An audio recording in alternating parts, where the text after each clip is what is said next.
അസ്സലാമു അലൈക്കും വറഹ്മത്തുള്ളാഹി. മൂന്നാം ക്ലാസ്സിലെ അഖീദയുടെ എക്സാമാണ് ഇനി വരുന്നത് അല്ലേ. അപ്പോൾ 4 ചാപ്റ്ററാണ് നമുക്ക് അഖീദയുടെ എക്സാമിന് വേണ്ടിയിട്ടുള്ളത്. അപ്പോൾ ഇൻഷാ അല്ലാഹ് ഈ 4 ചാപ്റ്ററുകളിലും വരുന്ന ക്വസ്റ്റ്യനും അതിൻ്റെ ആൻസറുമാണ് നമ്മളിവിടെ ഡിസ്കസ് ചെയ്യുന്നത്. പാഠത്തിൻ്റെ വിശദീകരണം നമ്മളിതിൽ കൊടുക്കുന്നില്ല. തീർച്ചയായിട്ടും ഇതിൽ വരുന്ന എല്ലാ ഇമ്പോർട്ടൻറ്റ് ക്വസ്റ്റ്യൻസും നമ്മൾ ഡിസ്കസ് ചെയ്യുന്നുണ്ട് കേട്ടോ. അപ്പോൾ ഫസ്റ്റത്തെ ചാപ്റ്ററാണ് ഈമാൻ കാര്യങ്ങൾ. ഫസ്റ്റ് തന്നെ ഒരു ബൈത്താണ് അല്ലേ. ഈമാനുന ബില്ലാഹി വൽ മലായിക വൽ കുതുബി വർ റുസുലി വയൗമത് തഹ്ലുക വൽ ഖദരി ഖൈരി വശർരിഹി മിനൽ ഇലാഹി റബ്ബിൽ ആലമീന ബിലാ സലൽ. ഈ ഒരു ആയത്ത് നിർബന്ധമായിട്ടും പഠിച്ചിരിക്കേണ്ടി വരും. കാരണം എന്ന് പറഞ്ഞാൽ ഇത് അധിക ക്വസ്റ്റ്യൻ പേപ്പറിൽ വരാറുള്ളത് അത് ഫില്ല് ചെയ്യാനായിട്ടാണ്. അത് ഫസ്റ്റ് കൊടുത്തിട്ട് ഫില്ല് ചെയ്യാനായിട്ടാണ് വരാറുള്ളത്. അടുത്തത് ക്വസ്റ്റ്യനായിട്ട് വരുന്നത് ഉത്തരം എഴുതാനാണ്. ക്വസ്റ്റ്യൻ എന്താണ്? അള്ളാഹുവിൻ്റെ വിശേഷണങ്ങളിൽ നിന്നും 3 എഴുതാൻ. അള്ളാഹുവിൻ്റെ വിശേഷണങ്ങൾ നമുക്ക് ചാപ്റ്ററിലുണ്ട് അല്ലേ, പാഠഭാഗത്തുണ്ട്. അപ്പോൾ എന്തൊക്കെയാണ് അള്ളാഹുവിൻ്റെ വിശേഷണങ്ങളിൽ 3 എഴുതാൻ പറഞ്ഞിട്ടുണ്ട്. ഒന്നെന്താണ്? അവൻ ഒരുവനാണ് അല്ലേ, ഏക ഇലാഹാണ് അള്ളാഹു എന്ന് പറയുന്നത്. പിന്നെ എന്താണ്? അവന് ഒരു കൂട്ടുകാരുമില്ല. അള്ളാഹുവിന് എന്താണ്? ഒരു കൂട്ടുകാരുമില്ല. അവൻ ആദ്യവും അവസാനവും ഇല്ലാത്തവനാണ്. അവന് ആദ്യവും അവസാനവും ഇല്ലാത്തവനാണ്. അപ്പോൾ നമ്മൾ അള്ളാഹുവിൻ്റെ വിശേഷണങ്ങളിൽ 3 എഴുതാൻ പറഞ്ഞാൽ സിമ്പിളായിട്ട് പറയാൻ പറ്റും. അവൻ ഒരുവനാണ്, അവനൊരു കൂട്ടുകാരുമില്ല, അവൻ ആദ്യവും അവസാനവും ഇല്ലാത്തവനാണ്. നെക്സ്റ്റ് ക്വസ്റ്റ്യൻ നോക്കി. ഈമാൻ കാര്യങ്ങൾ എന്ന് പറയുന്നു എന്തിന്? എന്താണ് ഈമാൻ കാര്യങ്ങൾ എന്ന് പറയുന്നത്? ഇതിന് വിശ്വാസപരമായ കാര്യങ്ങൾക്ക് ഈമാൻ കാര്യങ്ങൾ എന്ന് പറയുന്നു. അപ്പോൾ ഈമാൻ കാര്യങ്ങൾ എന്ന് പറയുന്നു എന്തിനെന്ന് ചോദിച്ചു കഴിഞ്ഞാൽ നമ്മൾ എന്താണ് ആൻസർ എഴുതേണ്ടത്? വിശ്വാസപരമായ കാര്യങ്ങൾക്ക് ഈമാൻ കാര്യങ്ങൾ എന്ന് പറയുന്നു. പിന്നെ മൂന്നാമതായിട്ട് ക്വസ്റ്റ്യൻ വരുന്നത് നമുക്ക് പരിധിയുണ്ട് എന്തിനെല്ലാം? എന്തിനൊക്കെയാണ് നമുക്ക് പരിധിയുള്ളത്? അറിവിനും കാഴ്ചക്കും കേൾവിക്കും നമുക്ക് പരിധിയുണ്ട്. അതിൻ്റെ ആൻസർ എന്താണ്? അറിവിനും കാഴ്ചക്കും കേൾവിക്കും നമുക്ക് പരിധിയുണ്ട്. അപ്പോൾ ഈ 3 ക്വസ്റ്റ്യനാണ് കേട്ടോ നമ്മുടെ ഈ ഒരു എന്താണ് ഇതിൽ ചർച്ച ചെയ്യുന്നത്. അടുത്തതായിട്ട് നമുക്ക് പൂരിപ്പിക്കാനാണ്. ഈമാനുന ഡാഷ് വൽ കുതുബി ഡാഷ് തഹ്ലുക. അപ്പോൾ അവിടെ എങ്ങനെ ഫില്ല് ചെയ്യുക? ഈമാനുന ബില്ലാഹി വൽ മലായിക വൽ കുതുബി വർ റുസുലി വയൗമത് തഹ്ലുക. ആ ഒരു പിങ്ക് കളർ കൊടുത്ത് നമ്മൾ ഫില്ല് ചെയ്ത് കൊടുക്കുകയാണ് വേണ്ടത് കേട്ടോ. അപ്പോൾ 2 ആയത്തുകളും എന്ത് ചെയ്യും? ഫില്ല് ചെയ്യാനായിട്ട് വരും. 2 വരിയിലതും നമുക്ക് ഫില്ല് ചെയ്യാനായിട്ട് വരും. അപ്പോൾ നിങ്ങൾ നന്നായിട്ട് ഇത് പഠിച്ചിരിക്കുക കേട്ടോ. അപ്പോൾ മെയിനായിട്ട് നമുക്ക് ഫസ്റ്റ് ചാപ്റ്ററിൽ അത്രേ ഡിസ്കസ് ചെയ്യാനുള്ളൂ. ഇനി സെക്കൻഡ് ചാപ്റ്ററാണ് മലക്കുകളെ പാടാണ്. പ്രധാനികളായിട്ട് നമുക്ക് 10 മലക്കുകളെ പേരും അവയുടെ ചുമതലകളും അവയുടെ ഡ്യൂട്ടീസുമാണ് നമുക്ക് ഡിസ്കസ് ചെയ്യാനുള്ളത്. അപ്പോൾ ഫസ്റ്റ് ജിബ്രീൽ അലൈഹിസ്സലാമിൻ്റെ ജോലി എന്താ? ചുമതല എന്താ?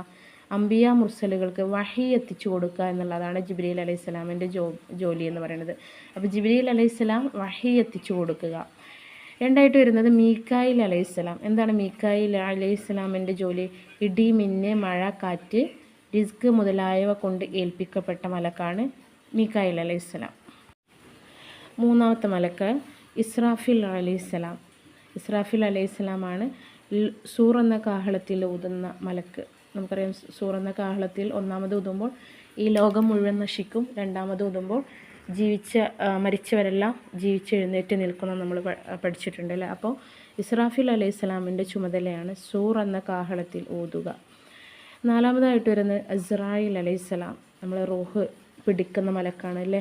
മലക്കുൽ മൗത്ത് അസ്റായിൽ അലൈഹിസ്സലാം എന്ന് പറയുന്നത് റൂഹ് പിടിക്കാൻ ഏൽപ്പിക്കപ്പെട്ട മലക്കാണ് അസ്റായിൽ അലൈഹിസ്സലാം. 5, 6 മലക്കുകളാണ്. മുൻകർ നക്കീർ അലൈഹിസ്സലാം. നമ്മൾ മരിച്ച് മറമാടി ഖബറിൽ നിന്ന് നമ്മുടെ ഉറ്റവരും ഉടവരൊക്കെ പോരുന്ന സമയത്ത് നമ്മുടെ അടുക്കൽ ചോദ്യം ചോദിക്കാനായിട്ട് 2 മലക്കുകൾ എത്താറുണ്ട്.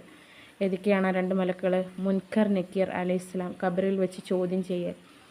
പിന്നെ 7ഉം 8ഉം 2 മലക്കുകൾ റഖീബ് അതീദ് അലൈഹിസ്സലാം. അതായത് നമ്മുടെ വലത് കൈയിലും ഇടത് കൈയിലുമായി നന്മ തിന്മകളെ രേഖപ്പെടുത്തുന്ന ഏൽപ്പിക്കപ്പെട്ട 2 മലക്കുകളുണ്ട്. അപ്പോൾ റഖീബ് അതീദ് അലൈഹിസ്സലാം നന്മ തിന്മ എഴുതാൻ ഏൽപ്പിക്കപ്പെട്ട മലക്കാണ്.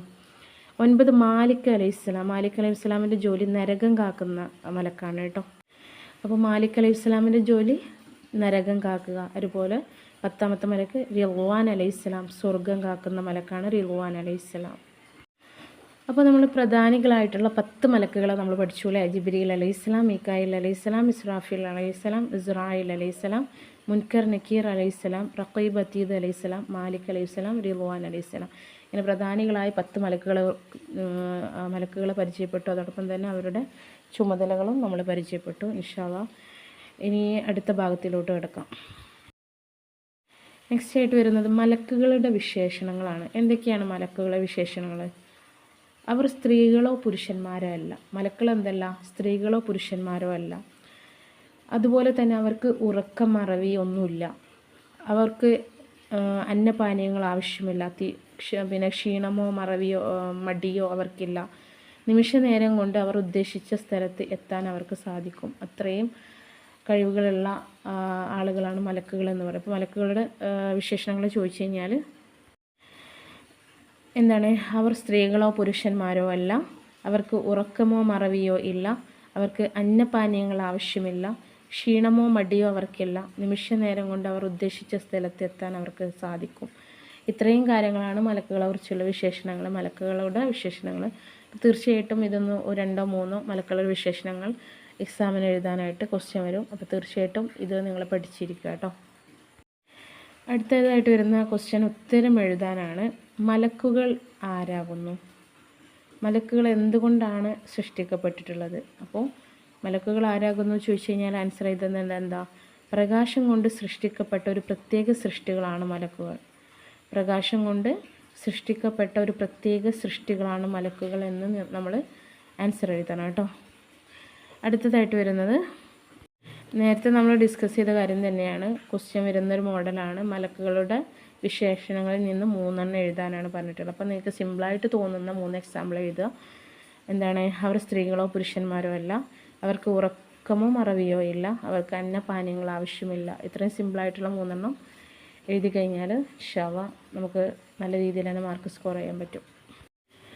നെക്സ്റ്റ് ആയിട്ട് വരുന്നത് മാച്ച് ചെയ്യാനാണ്, വരച്ച് യോജിപ്പിക്കാനാണ്. ഫസ്റ്റ് ബോക്സിൽ കൊടുത്തിട്ടുള്ള ജിബ്രീൽ അലൈഹിസ്സലാമാണ്. അതിന് അവിടെ അപ്പുറത്തെ കള്ളിയിൽ കൊടുത്തിട്ടുള്ള സ്വർഗം കാക്കൽ, വഹി എത്തിക്കൽ, സൂർ എന്ന കാഹളത്തിലൂതൽ, ഖബറിൽ ചോദ്യം ചെയ്യൽ. അപ്പോൾ നമ്മൾ ജിബ്രീൽ അലൈഹിസ്സലാമിനുള്ള ചുമതല എന്താ? വഹി എത്തിച്ചു കൊടുക്കലാണ് അല്ലേ. രണ്ടാമതായിട്ട് വരുന്നത് മുൻകർ അലൈഹിസ്സലാം. അതിനെന്താണ് മാച്ച് ആയിട്ടുള്ളത്? മുൻകർ അലൈഹിസ്സലാമിന് എന്താണ്? മുൻകർ അലൈഹിസ്സലാം എന്താണ്? ഖബറിൽ ചോദ്യം ചെയ്യാൻ ഏൽപ്പിക്കപ്പെട്ട മലക്കാണ്. മൂന്നാമതായിട്ട് റിദ്വാൻ അലൈഹിസ്സലാമാണ്. റിദ്വാൻ അലൈഹിസ്സലാം നമുക്കറിയാം സ്വർഗം കാക്കുന്ന മലക്കാണ്. 4 ഇസ്രാഫിൽ അലൈഹിസ്സലാം. ഇസ്രാഫിൽ അലൈഹിസ്സലാമിൻ്റെ ജോലി എന്താ? സൂർ എന്ന കാഹളത്തിൽ ഊതാൻ ഏൽപ്പിക്കപ്പെട്ട മലക്കാണ് ഇസ്രാഫിൽ അലൈഹിസ്സലാം. അപ്പോൾ സിമ്പിളായിട്ട് നമുക്ക് ചെയ്യാൻ പറ്റും. അപ്പോൾ നമ്മൾ ആദ്യത്തെ 2 ചാപ്റ്ററും വളരെ സിമ്പിളായിട്ട് തന്നെ നമുക്ക് മനസ്സിലാക്കാൻ സാധിച്ചു. ഇനി 3ാമത്തെ ചാപ്റ്ററാണ് കിതാബുകൾ. നമുക്ക് 4 കിതാബുകളും അവയുടെ ഭാഷകളും പഠിക്കാം. തൗറാത്ത് അതിൻ്റെ ഭാഷ ഇബ്രാനി ഹിബ്രു ഭാഷയിലാണ്. അതുപോലെ അടുത്ത കിതാബാണ് സബൂർ. അത് യൂനാനി ഗ്രീക്ക് ഭാഷയിലാണ്. മൂന്നാമതായിട്ട് വരുന്നത് ഇഞ്ചീൽ സുറിയാനി സിറിയക്ക് ഭാഷയിലാണ്. 4ാമതായിട്ട് വരുന്നത് ഖുർആൻ ഷരീഫാണ്. അത് അറബി ഭാഷയിലാണ് രചിച്ചിട്ടുള്ളത്. അപ്പോൾ തീർച്ചയായിട്ടും ഇതെന്തായാലും എക്സാമിന് ചോദിക്കാൻ ചാൻസ് ഉണ്ട്. അപ്പോൾ തൗറാത്ത് ഇബ്രാനി ഹിബ്രു, സബൂർ യൂനാനി ഗ്രീക്ക്, ഇഞ്ചിൽ സുറിയാനി സിറിയക്, ഫുർഖാനുൽ അളീം അറബി എന്നിങ്ങനെ തന്നെ പഠിക്കുക കേട്ടോ. അടുത്ത ഉത്തരം എഴുതാമെന്നാണ് പറയുന്നത്. അള്ളാഹു അവതരിപ്പിച്ച കിതാബുകൾ എത്രയാണ്? അള്ളാഹു അവതരിപ്പിച്ച കിതാബുകൾ എത്രയാണ്? 4 കിതാബുകൾ 100 ഏടുകളാണ് അല്ലേ. അപ്പോൾ 4 കിതാബുകളാണ് അള്ളാഹു അവതരിപ്പിച്ചിട്ടുള്ള കിതാബുകൾ എന്ന് പറയുന്നത്. രണ്ടാമതായിട്ട് വരുന്നത് നമ്മുടെ ജീവിത ലക്ഷ്യം എന്താണ്? എന്താണ് നമ്മുടെ ജീവിത ലക്ഷ്യം എന്ന് പറയുന്നത്? നമ്മുടെ പാഠഭാഗത്തുണ്ട് അല്ലേ. ഇഹപര വിജയമാണ് നമ്മുടെ ലക്ഷ്യം എന്ന് പറയുന്നത്. ഇഹത്തിലും പരത്തിലും പരലോകത്തും ഇഹലോകത്തും നമുക്ക് ഒരു വിജയം ഉണ്ടാകുക എന്നുള്ളതാണ് നമ്മളെ സംബന്ധിച്ചിടത്തോളം നമ്മുടെ ലക്ഷ്യം എന്ന് പറയുന്നത്. മൂന്നാമതായിട്ട് വരുന്ന ഇഹപര വിജയത്തിന് എന്തൊക്കെ അനിവാര്യമാണ്? എന്തൊക്കെയാണ് ഇഹപര വിജയത്തിന് വേണ്ടി നാം ചെയ്യേണ്ടത്? ജീവിതത്തിൽ ചില നിയമങ്ങളും ചിട്ടകളും അനിവാര്യമാണ്. ജീവിതത്തിൽ ചില ശൈലികളും നിയമങ്ങളും ചിട്ടകളൊക്കെ അനിവാര്യമാണ്. എങ്കിൽ മാത്രമാണ് ഇഹത്തിലും പരത്തിലുമുള്ള വിജയം നമുക്ക് ലക്ഷ്യത്തിലെത്താൻ സാധിക്കൂല. അടുത്തത് കണ്ടെത്താം. ആദം നബിക്ക് ഇറക്കപ്പെട്ട ഏടുകൾ എത്ര? ആദം നബി അലൈഹി സ്വലാമിന് ഇറക്കപ്പെട്ട ഏടുകൾ എത്രയായിരുന്നു? 10 ഏടുകളാണ് കേട്ടോ. പിന്നെ സബൂർ ഇറക്കപ്പെട്ട നബി ആരാകുന്നു? സബൂർ കിതാബ് ഏത് നബിക്കാണ് ഇറക്കപ്പെട്ടത്? ദാവൂദ് നബിക്കാണ് കേട്ടോ. പിന്നെ ഷീസ് നബിക്ക് എത്ര ഏടുകൾ ഇറക്കപ്പെട്ടു? 50 ഏടുകളാണ് ഷീസ് നബിക്ക് ഇറക്കപ്പെട്ടത്. അപ്പോൾ തീർച്ചയായിട്ടും നല്ല പെട്ടെന്ന് തന്നെ മനസ്സിലാവും. ആദം നബി അലൈഹി സ്വലാമിന് 10 ഏടുകളാണ്. പിന്നെ സബൂർ ദാവൂദ് നബിക്കാണ് ഇറക്കപ്പെട്ടത്. പിന്നെ ഷീസ് നബിക്ക് ഇറക്കപ്പെട്ട ഏടുകൾ 50 കേട്ടോ. അപ്പോൾ ഇതും വരാൻ ചാൻസ് ഉണ്ട്. അപ്പോൾ നന്നായിട്ട് പഠിക്കുക. പിന്നെ നമ്മോട് പറയുന്നത് പട്ടിക പൂർത്തിയാക്കാനാണ്. First column, second column, third column ഇങ്ങനെ കൊടുത്തിട്ടുള്ളത്. നബി ഫസ്റ്റ് കോളത്തിൽ നബിമാരാണ് കൊടുത്തിട്ടുള്ളത്. സെക്കൻഡ് കോളത്തിൽ കിതാബുകൾ, മൂന്നാമത്തെ കോളത്തിൽ ഭാഷ. അപ്പോൾ ഫസ്റ്റ് മൂസാ നബി അലൈഹി സ്വലാമിനാണ് കൊടുത്തിട്ടുള്ളത്. അപ്പോൾ മൂസാ നബി അലൈഹി സ്വലാമിൻ്റെ കിതാബ് ഏതാണ്? തൗറാത്താണ്. തൗറാത്ത് ഏത് ഭാഷയിലാണ്? ഇബ്രാനി ഭാഷയിൽ. രണ്ടാമതായിട്ട് വരുന്ന ദാവൂദ് അലൈഹി സ്വലാം. ദാവൂദ് അലൈഹി സ്വലാമിന് ലഭിച്ച കിതാബ് ഏതാണ്? സബൂറാണ്. യൂനാനി ഭാഷയിലാണ്. മൂന്നാമതായിട്ട് ഈസാ അലൈഹി സ്വലാം ഇഞ്ചീൽ കിതാബ് ലഭിച്ച കിതാബ് ഇഞ്ചീൽ, അതിൻ്റെ ഭാഷ സുറിയാനി ഭാഷയിലാണ്. നാലാമതായിട്ട് നമ്മുടെ നബി മുഹമ്മദ് മുസ്തഫ സല്ലല്ലാഹു അലൈഹി വസല്ലം ലഭിച്ച കിതാബ് ഫുർഖാനുൽ അളീം, അറബി ഭാഷയിലാണ്. അപ്പോൾ ഈ ഒരു ബോക്സ് നിങ്ങൾ നന്നായിട്ട് പഠിച്ചെടുക്കുക കേട്ടോ. അപ്പോൾ മാഷാ അല്ലാഹ് 3 ചാപ്റ്റർ നമ്മൾ ഡിസ്കസ് ചെയ്ത് കഴിഞ്ഞു. സിമ്പിളായിട്ട് വളരെ രസകരമായ രീതിയിൽ തന്നെ നമ്മളത് ചർച്ച ചെയ്തു. ഇനി 4 ചാപ്റ്ററാണ് നമുക്ക് ഈ എക്സാമിന് വരുന്നത്. ഫുർഖാനുൽ അളീം എന്ന പാഠാണ് 4ാമത്തെ ചാപ്റ്റർ. ഇന്നാ നഹ്നു നസ്സൽനാ സിക്റ വ ഇന്നാ ലഹു ലഹാഫിളൂൻ. അപ്പോൾ ഈ ഒരു ആയത്ത് നിങ്ങൾ എന്തായാലും പഠിച്ചിരിക്കുക. ഷോർട്ടാക്കിയിട്ട് പഠിച്ചാൽ മതി. അപ്പോൾ പെട്ടെന്ന് ക്യാച്ച് ചെയ്യാൻ പറ്റും. ഇന്നാ നഹ്നു നസ്സൽനാ, അതൊരു എന്താണ്, കുറച്ച് ആ ഒരു ഭാഗം കട്ട് ചെയ്ത് പഠിച്ചു കഴിഞ്ഞാൽ പെട്ടെന്ന് മനസ്സിലാക്കാൻ പറ്റും. ഇന്നാ നഹ്നു നസ്സൽനാ സിക്റ വ ഇന്നാ ലഹു ലഹാഫിളൂൻ. എന്താണ് അതിൻ്റെ സാരം വരുന്നത്? എന്താണ് അതിൻ്റെ അർത്ഥം വരുന്നത്? നിശ്ചയം പരിശുദ്ധ ഖുർആൻ നാം ആണ് ഇറക്കിയത്, അതിനെ നാം സംരക്ഷിക്കുക തന്നെ ചെയ്യും. അതായത് വിശുദ്ധ ഖുർആൻ നാം ആണ് ഇറക്കിയത്, അതിനെ നാം സംരക്ഷിക്കുക തന്നെ ചെയ്യും. അപ്പോൾ ഈ അർത്ഥം എന്തായാലും നിങ്ങൾ പഠിച്ചിരിക്കുക. അടുത്തതായിട്ട് ഖുർആൻ മാർഗനിർദ്ദേശമാണ് ആർക്ക്? ഖുർആൻ ഒരു മാർഗനിർദ്ദേശമാണ് ആർക്ക് എന്നാണ് ക്വസ്റ്റ്യൻ ചോദിക്കുന്നത്.